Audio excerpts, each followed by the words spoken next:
નવા મુખ્યમંત્રી ભજનલાલની સરકારની જે પહેલી કેબિનેટ બનાવવાની છે એમાં પણ વિલંબ થઈ રહ્યો છે।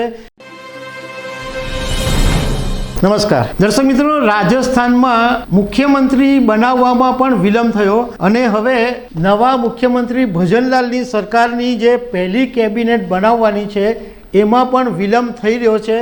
ત્યારે એવી એક ચર્ચાએ જોર પકડ્યું છે કે શું ભજનલાલની કેબિનેટમાં પણ ગુજરાત મોડેલને અપનાવવામાં આવશે, ગુજરાત મોડેલ લાગુ કરવામાં આવશે, એવી એક ચર્ચા શરૂ થઈ છે।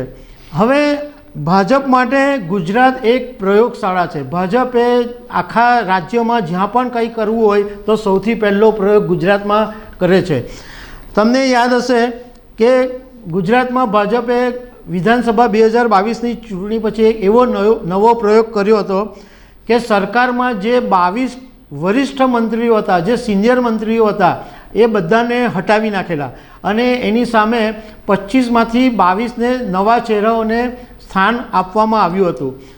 એટલે એવું કહેવામાં આવે છે કે રાજસ્થાનની અંદર પણ હવે આવું થવા જઈ શકે છે કે જે જૂના ચહેરાઓ હતા એને બદલે નવા ચહેરાઓને સ્થાન આપવામાં આવી શકે છે। બીજું કે ભાજપે ગુજરાતમાં મુખ્યમંત્રી બદલ્યા, મંત્રી બદલ્યા અને વિધાનસભાના અધ્યક્ષ પણ બદલી નાખ્યા હતા। ગુજરાતમાં મુખ્યમંત્રી ઉપરાંત 9 મંત્રીઓ એવા હતા કે જે પહેલીવાર ચૂંટણી જીત્યા હતા।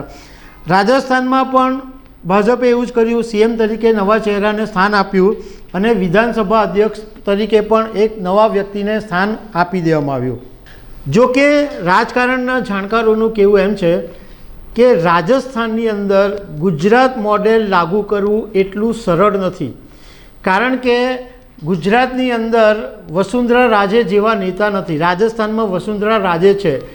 એક વખત વસુંધરા રાજેને ભાજપ નારાજ કરી ચૂક્યું છે, કારણ કે જ્યારે રાજસ્થાન વિધાનસભામાં બહુમતી મળી ત્યારે સીએમની રેસમાં સૌથી આગળ વસુંધરા રાજે હતા, પરંતુ ભાજપે એમને મનાવી લીધા અને મુખ્યમંત્રી તરીકે ભજનલાલ શર્માને સ્થાન મળ્યું। પણ આ વખતે જો કેબિનેટ વિસ્તરણની અંદર વસુંધરા રાજેના સમર્થક ધારાસભ્યોનું સ્થાન નહીં મળે તો ભાજપને મુશ્કેલી આવી શકે।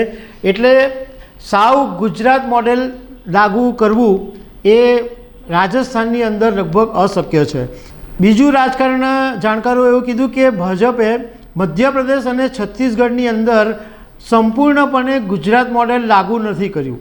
એમાં અમુક જૂના નેતાઓને રાખ્યા છે, નવા ચહેરાઓને પણ સ્થાન આપ્યું છે। તો રાજસ્થાનમાં પણ એવું બની શકે કે પૂરેપૂરું ગુજરાત મોડેલ લાગુ નહીં કરવામાં આવે, એને બદલે અમુક જે જરૂરી નેતાઓ છે એમને સાચવી લેવાય અને બીજા અમુક નવા ચહેરાઓને સ્થાન આપે। બીજું ભાજપ માટે મહત્ત્વનું એમ છે કે સામે લોકસભાની ચૂંટણી છે અને રાજસ્થાનની અંદર 25 લોકસભાની બેઠક છે। જો કે ભાજપ ત્યાં લોકસભા બેઠક જીતે છે, પણ તેમ છતાં પણ ભાજપ માટે કોઈ પણ રિસ્ક લેવાનું પોસાય તેમ નથી। એટલે કદાચ એવું બને કે રાજસ્થાનની અંદર એક્ઝેક્ટલી ગુજરાત જેવું મોડેલ લાગુ નહીં થાય, પરંતુ થોડા ફેરફારો થઈ શકે છે। તો દર્શક મિત્રો, આવી અનેક વાતો સાથે અમે તમને મળતા રહીશું। Thank you very much.